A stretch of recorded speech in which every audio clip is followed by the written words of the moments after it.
আজকের মানবিক খবর। উজান আসামের বন্যা দুর্গত মানুষের সহায়তায় জমিয়ত উলামায়ে হিন্দের চাঁদা সংগ্রহের অভিযান। শ্রীভূমি বাঙ্গা ও আসিমগঞ্জে এসে বিধায়ক মৌলানা বদরুদ্দিন আজমল চাঁদা সংগ্রহের নেতৃত্ব দিলেন। উজান আসামের ভয়াবহ বন্যায় আজ পর্যন্ত হাজার হাজার পরিবার স্বাভাবিক জীবনে ফিরতে পারেনি।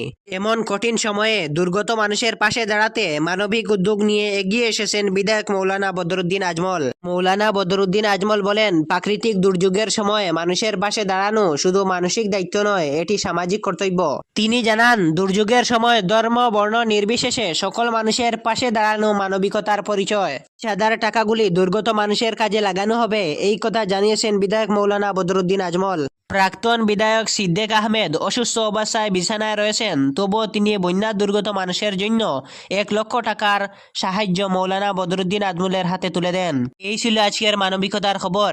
প্রতিদিনের নিত্য নতুন খবর পেতে ফেসবুকে নতুন হলে ফলো করবেন এবং ইউটিউবে নতুন হলে সাবস্ক্রাইব করে রাখবেন।